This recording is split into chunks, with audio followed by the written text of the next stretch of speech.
Nakatitig ka na naman sa mga naglalakihang kondominium sa Makati o BGC habang nakasakay sa MRT. Iniisip mo, swerte ng mga may-ari nito. Habang natutulog sila, kumikita sila ng renta. Tapos titingnan mo ang bank account mo. Ni hindi nga sapat pambili ng isang square meter sa mga gusaling iyan. Paano ka pa magkakaroon ng passive income mula sa real estate? Parang pangarap na bituin na lang, di ba? Ang sabi nila, real estate ang laro ng mga mayaman. Kailangan mo ng milyon-milyon para sa down payment, kailangan mo ng matinding credit score para ma-approve sa bank loan, at kailangan mong mamroblema sa mga tenant na hindi nagbabayad ng kuryente.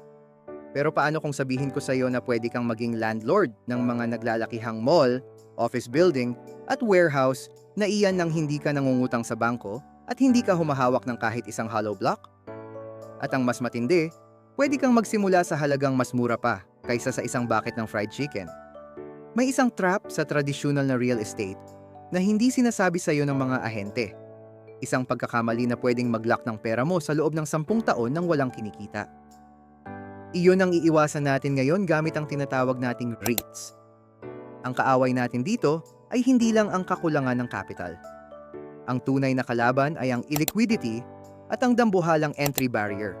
Sa tradisyonal na pagbili ng lupa, kapag kinailangan mo ng pera para sa emergency, hindi mo naman pwedeng isangla ang pinto o bintana lang ng bahay mo. Kailangan mong ibenta ang buong property, na madalas ay inaabot ng 6 na buwan o higit pa bago may bumili. Habang naghihintay ka, kinakain na ng inflation ang value ng pera mo. Ang REITs o Real Estate Investment Trust ang solusyon dito. Para itong stock market version ng real estate. Ang isang kumpanya ay bibili at magpapatakbo ng mga income-generating properties at ang kailangang gawin mo lang ay bumili ng shares nila.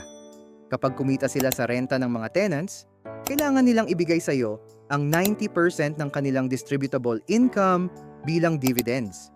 Batas iyan sa Pilipinas. Hindi ito pakiusap, obligasyon ito ng kumpanya. Tingnan natin ang data para magkaalaman.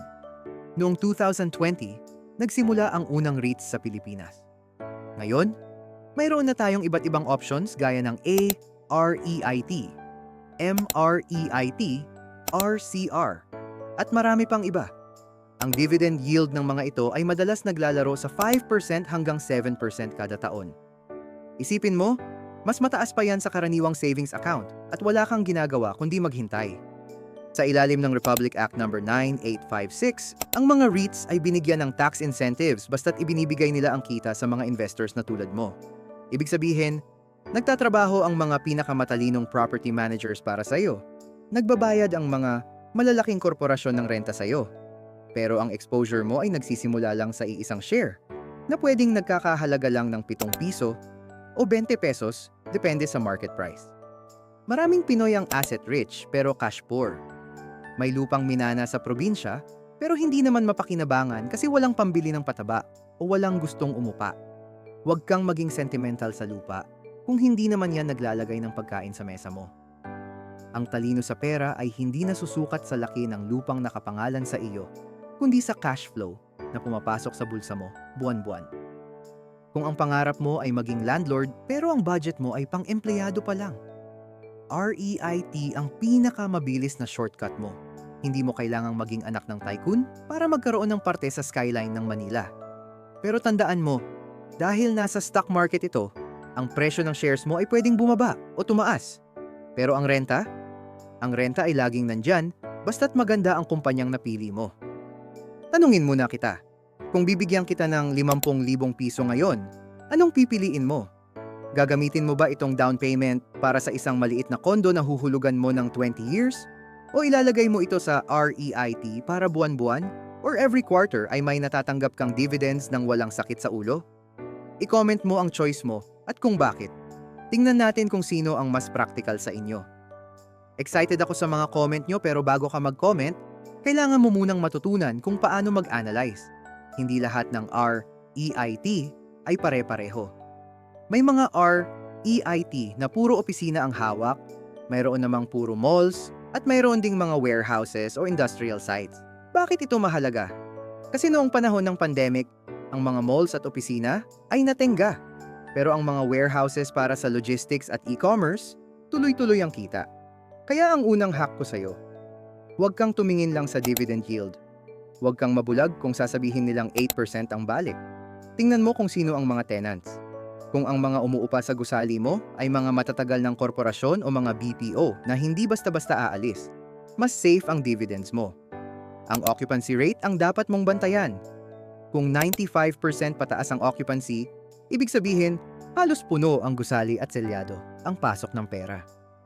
Paano ka naman magsisimula? Gamit lang ang cellphone mo? Kailangan mo ng isang online stockbroker tulad ng COL Financial, BPI Trade, o kahit ang G-Stocks sa loob ng GCash mo. Hanapin mo lang ang ticker symbols tulad ng AREIT para sa Ayala, RCR para sa Robinsons o MREIT para sa Mega World. Ang diskarte rito ay simple. Dividend Reinvestment Plan o DRIP. Sa halip na gastusin mo ang dividends na natatanggap mo pambili ng kape o pang milk tea, gamitin mo iyon pambili ulit ng dagdag na shares. Dito papasok ang magic ng compounding interest. Sa simula, barya lang ang matatanggap mo. Pero habang tumatagal, ang dividends mo na mismo ang bibili ng sarili nilang shares hanggang sa dumating ang araw na ang dividends mo na ang bumabayad sa kuryente at internet mo nang hindi mo binabawasan ang salary mo. Pero teka lang, huwag kang mag-invest ng pera na kakailanganin mo rin sa susunod na buwan. Ang REIT ay para sa mga long-term players. Kung ang mindset mo ay get rich quick, magkasino ka na lang, huwag dito. Ang real estate ay laro ng pasensya. Ang presyo ng shares sa stock market ay parang dagat, may low tide at high tide. Pwedeng makita mo na pula ang portfolio mo ngayon. Pero hanggat hindi mo ibinebenta ang shares mo, hindi ka talo. Ang mahalaga ay ang quarterly dividends na pumapasok. Iyan ang kaibahan ng investor sa speculator. Ang speculator, nakatitig sa price chart. Ang investor, nakatitig sa dividend calendar. Isa pang sikreto na hindi sasabihin sa iyo ng mga flashy influencers, taxation. Ang dividends mula sa REIT ay may 10% final withholding tax para sa mga individual na Pinoy. Pero kahit bawasan yan, madalas ay mas mataas pa rin ito kaysa sa inflation rate. Isipin mo, habang ang presyo ng bilihin ay tumataas, ang mga landlord ay nagtataas din ng renta. Ibig sabihin, ang REIT ay isang natural inflation hedge. Habang nahihirapan ang iba dahil sa mahal ng bilihin, ikaw ay protektado dahil ang investment mo ay sumasabay sa pag-angat ng presyo ng real estate sa Pilipinas. Huwag ka ring padalos-dalos sa pagpili base lang sa pangalan ng kumpanya. Tingnan mo ang asset pipeline. Ito ang plano ng kumpanya kung anong mga bagong gusali ang ililipat nila sa REIT sa susunod na 2 hanggang 3 taon. Kung maraming bagong buildings ang papasok, ibig sabihin, the dividends will increase in the future. Ang tawag doon ay yield accretion. Gusto nating lumalaki ang kita natin nang hindi tayo naglalabas ng dagdag na puhunan. Iyan ang tunay na diskarte ng digital landlord. Ang pinakamalaking trap na dapat mong iwasan ay ang yield trap. May mga kumpanya na mag-o-offer ng napakataas na dividend sa simula para lang makaakit ng investors, pero ang totoo, hindi pala sustainable ang kita nila. O kaya naman ay paalis na ang mga malalaking tenants nila. Kung masyadong maganda para maging totoo, malamang hindi iyan totoo. Aralin mo ang track record ng developer. Mas okay na ang 6% yield mula sa isang tested na kumpanya kaysa sa 10% yield mula sa kumpanyang might end up drowning in debt tomorrow. Sa huli, ang pag-invest sa REIT ay hindi lang tungkol sa pera. Ito ay tungkol sa pagbabago ng iyong identity. Mula sa pagiging consumer na laging naglalabas ng pera para sa upa, nagiging partner ka na ng mga malalaking korporasyon. Ang mindset mo ay hindi na, sana makabili ako niyan, kundi kasosyo ako dyan. Ang cellphone mo ay hindi na lang tool para sa inggit. Weapon na ito para sa iyong financial freedom. Hindi mo kailangan ng titulo ng lupa para masabing may pag-aari ka sa bansang ito. Ang tunay na titulo ay ang control mo sa iyong cash flow. Ang lupa ay pwedeng makuha, pwedeng maging subject ng away pamilya, o pwedeng matenga. Pero ang share sa mga prime real estate assets ng Pilipinas, iyan ay liquid assets you can pass on at pwedeng magpakain sa'yo hanggang sa pagtanda. Ang pagyaman ay hindi isang malaking lundag. Ito ay serye ng maliliit at matalinong hakbang. Ang pagbili ng unang share mo ng REIT ay ang unang hakbang mo palabas sa rat race. Huwag mong hintayin na magkaroon ka ng milyon bago ka maging landlord. Maging landlord ka na ngayon gamit ang barya mo para balang araw ay hindi mo na kailangang magtrabaho para sa pera. Ang pinakamahalagang property na dapat mong i-develop ay hindi ang lupa, kundi ang iyong sarili at ang iyong kaalaman. Ang gusali ay pwedeng gumuho, pero ang sistema ng pagpapatubo ng pera na natutunan mo ay hinding-hindi mananakaw sa iyo.